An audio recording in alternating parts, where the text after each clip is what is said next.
Hello and welcome back to my series on how to use Autodesk Inventor to model the shapes that you want. So in this video I'm going to go through how you can make a simple signet ring using Autodesk Inventor. This ring will be suitable for 3D printing with a resin printer and then lost wax casting in sterling silver. Okay, so I've opened my standard millimeter template and I'm going to start my first sketch on the XY plane. I'm going to start with a circle, okay, and then another circle outside of that. I'm also going to draw a line across the top of that circle, and I'm going to draw a line down here and a line down here. Okay. Right, now I need to work out, in order to dimension this, I need to work out what size ring I actually want to make. So if I look up my ring chart, I can see that I want to make a size S ring. Okay, so using my ring gauge, I've decided that S is the size that I want, and we normally look when we're making a ring at the circumference, but in this case we want to look at the diameter, and it's 20.5 millimeters. So back on here I'm going to dimension the inner circle to that measurement, 20.5. Okay, then I'm going to dimension the outer circle, and I'm going to say, well, I want the band to have a width of 1.5 millimeters, so I'm going to make my that dimension that plus 3. Okay, because remember we're doing a diameter, and so that means that the band width will be 1.5. Okay, some other constraints. I'm going to put a constraint on this line so that it's a tangent to there, this line so that it's a tangent to there. Okay, I'm going to make those two lines equal length with each other, and what that will do is center my part in the middle. I'm going to dimension this, and I want this part to be 10 millimeters, like so.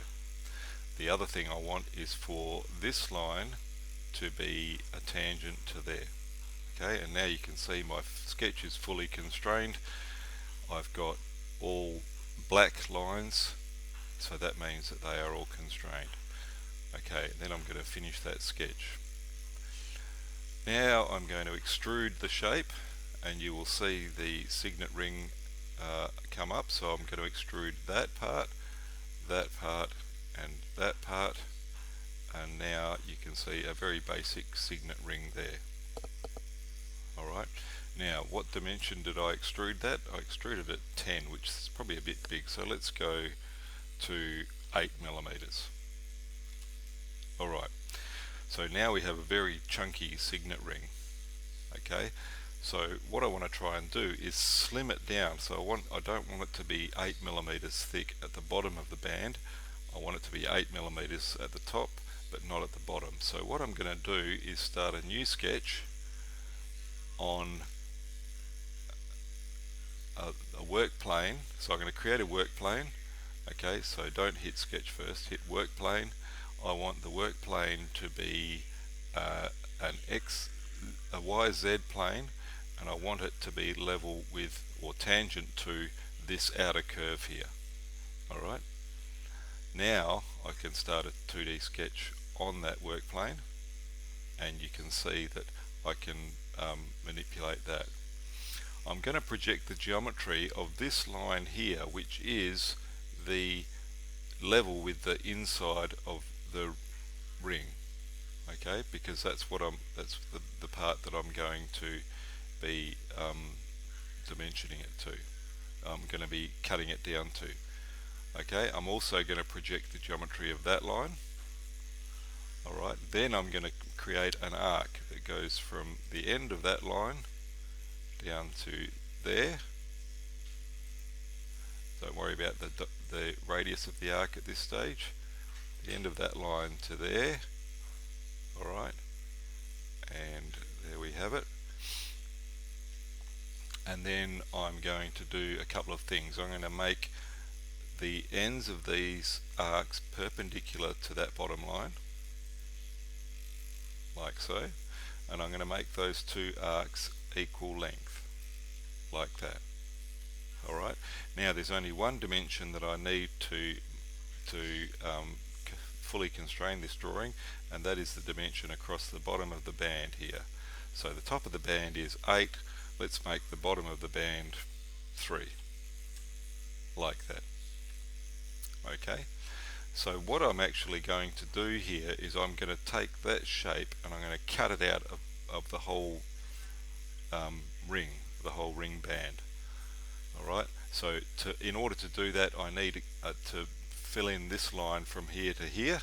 So I'm just going to use my line command and draw a line from there down to there, and then another one from there up to there,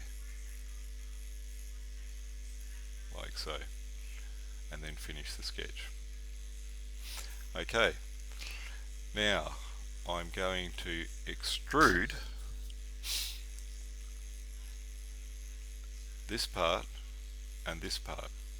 Okay, but at the moment it's doing it as a solid extrusion. I want it to actually be a cut extrusion, so I'm going to do that, and I'm going to say here that I want it to cut through all. Alright, so it'll go all the way through my shape, and then when I hit OK, you can see that I've achieved my slim looking band there. I can right click on the work plane here and turn off the visibility, and that way that's not going to get in the way. Then up here I can make the shape, make a shape that I want on there. Alright, so I'm going to go for a fairly simple shape. I'm going to just have a letter on there. Okay, so let's just say, right, so we're going to do a sketch on this plane here. Okay, I'm going to project the geometry of that face, so those yellow lines there are part of my sketch now.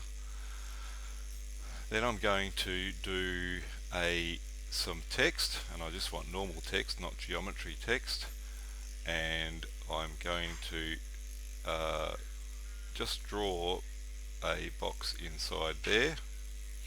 Okay, so I'm drawing on that top face.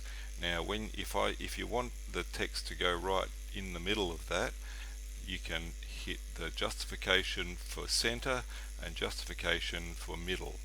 Alright, so that means that whatever I write will go right in the middle there. 3mm is not going to be high enough, so let's just go something like 6mm. Okay, then I'm going to do in whatever font you want. I like Times New Roman is quite nice. Okay, because it's a serif font, and I'm going to go with a letter W in a capital, like that. I'm also going to make it bold, so if I select that and go bold, there it is, and let's see what that looks like. Perfect. Now you can see that my text box though isn't right in the middle of the square, because the text box doesn't fill up that square. So what I'm going to do here is I'm going to do a coincident constraint between that line, sorry, a collinear constraint between that and that, between that and that, between that and that, and between that and that. And so now that W is right in the middle of that shape. Finish sketch. Okay, and then it's just a matter of extruding, or in this case what I'm going to do is emboss. Okay, and now emboss is kind of works a little bit like extrude, except that with an emboss you actually can follow the shape of the curve. I find that doing the letters going in, engraved from the face, it works better than going out, and a a depth of 0.5 millimeters works pretty well. So if we go OK, you can see there the shape is embossed. Alright, to give it a better idea of what it looks like, we can change the material to silver like that, and there you go, there's the ring. Obviously whatever you draw on this face is completely up to you, but that's a simple way that you can create a signet ring. Thanks for watching.